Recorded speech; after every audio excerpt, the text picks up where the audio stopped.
Assalamualaikum warahmatullahi wabarakatuh. Selamat siang dan salam sejahtera bagi kita semua.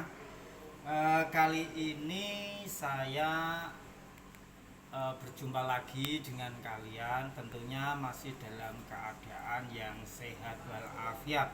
Untuk yang lain, mari kita doakan semuanya tetap sehat walafiat di tengah pandemi COVID-19 ini. Semoga apa yang kita pelajari, apa yang kita pikirkan itu selalu membawa manfaat dan kemajuan bagi kita semua. Kali ini saya akan menjelaskan tentang bagaimana merestorasi bangku untuk belajar yang berbahan dari kayu. Nah, seperti ini. Ini kursi, ini meja. Nah, kali ini merestorasi dalam artian adalah memfinishing atau mengecat ulang sehingga meja yang kita gunakan ini bersih dari coretan, bersih dari mungkin tetesan tinta, tetesan atau kena tip X dan sebagainya, atau mungkin tergores cutter dan sebagainya. Nah, untuk itu ada beberapa hal yang harus kita siapkan. Di antaranya adalah bahan dan peralatan. Kali ini saya akan menjelaskan tentang bahan dan peralatan yang mau dipakai.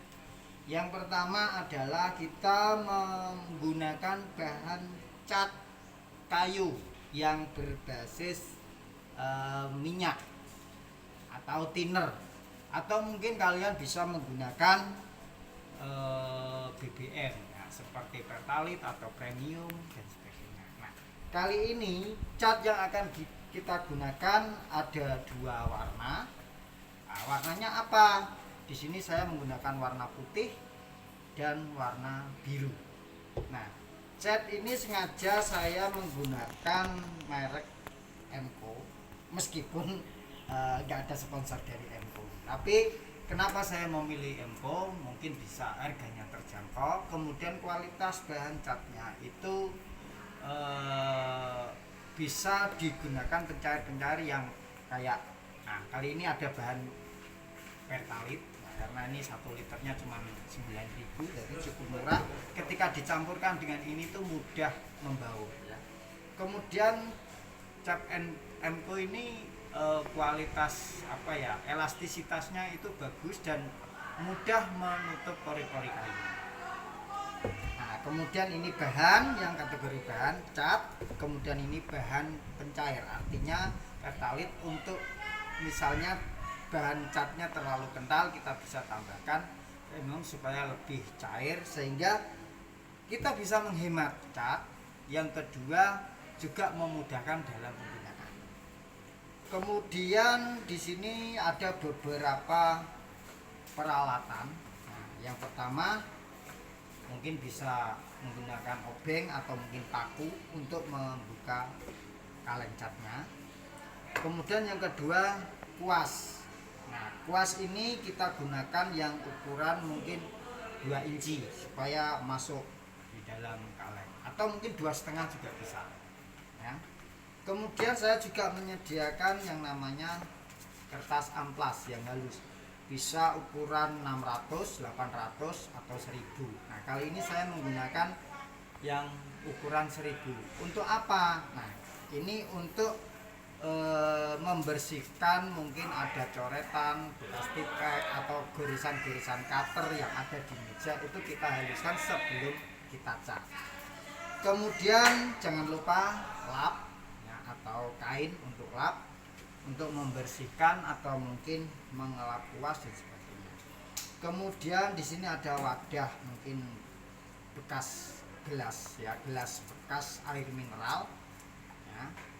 Ini nanti untuk menakar cat berapa. Kalau mungkin di rumah punya gelas ukur, bisa menggunakan gelas ukur, tapi kalau tidak punya mungkin bisa menggunakan ini dengan ukuran mungkin bisa kita kasih penggaris ya, atau kita kasih tanda. Nah, tujuannya apa? Ketika kita bahannya habis, kita bikin lagi, itu ukurannya tepat ya. Kemudian wadah ini mungkin untuk mengoplos antara cat dengan pencairnya untuk warna putih, kemudian cat dengan pencairnya warna biru. Nah, yang satu lagi ini untuk mencuci kuas. Kenapa harus dicuci? Supaya ketika kuas ini terdapat cat, ketika diletakkan dia mengering, akibatnya kuas ini menjadi kaku dan tidak bisa digunakan lagi. Jadi harus direndam di dalam cairan pertalite ini, dibersihkan. Itu nanti tahap belakang ya.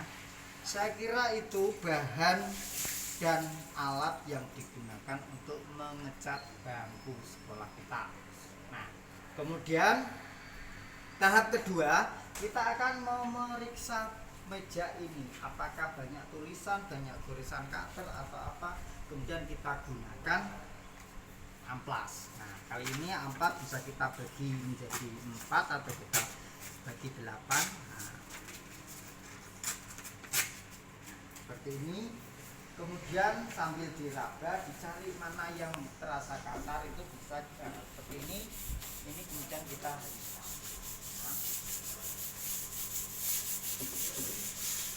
pastikan area yang mau dicat, ya, area yang mau dicat itu yang terlihat dari sudut pandang, mungkin depan, belakang, samping. Untuk yang dalam sini tidak perlu dicat, tidak perlu dicat.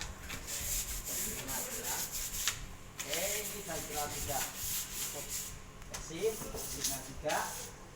Nah, setelah itu jangan lupa kita sediakan bak yang diisi dengan air. Untuk apa? Untuk membersihkan. Ini kita pastikan ya. Nah, kita pastikan terbebas dari debu atau bekas amplas ya, yang kotoran amplas yang menempel. Kemudian saat kita membersihkan ini, carilah tempat di luar ruangan. Syukur-syukur itu bisa terkena sinar matahari atau mungkin angin ya, hembusan angin yang tidak terlalu kencang. Nah, dan pastikan tidak terdapat debu-debu atau kotoran-kotoran daun yang menempel. Artinya ini bebas debu yang banyak, tetapi ada sinar matahari. Tujuannya apa? Ketika dicat dan catnya belum kering, debunya itu tidak menempel, atau mungkin terkena sinar matahari itu akan lebih bagus karena bisa mempercepat pengeringan. Nah, jikalau mengecatnya itu di musim hujan, akan lebih baik kita berada di tempat yang teduh, karena apa? Cat yang terkena air hujan itu juga nanti akan rusak. Oke, kita akan lanjutkan membersihkan area-area yang mau dicat. Dilap dulu dengan air, tidak usah terlalu basah, cukup kita mengambil debu-debunya saja yang masih menempel. Nah, bawah dan sebagainya. Nah, supaya hasil catnya ini nanti bisa sempurna ya, bisa bagus. Nah, ini harus teliti ke sudut-sudut, pastikan tidak ada debu atau kotoran yang menempel, atau mungkin sarang-sarang lebah, sarang-sarang tawon ya, itu juga harus dibersihkan. Karena apa? Pada saat ngecat, kalau masih ada kotoran ini nanti akan mengganggu proses pengecatan. Oke. Saya kira ini tahapan menyiapkan bahan, menyiapkan area yang mau dicat. Selanjutnya, cut dulu aja.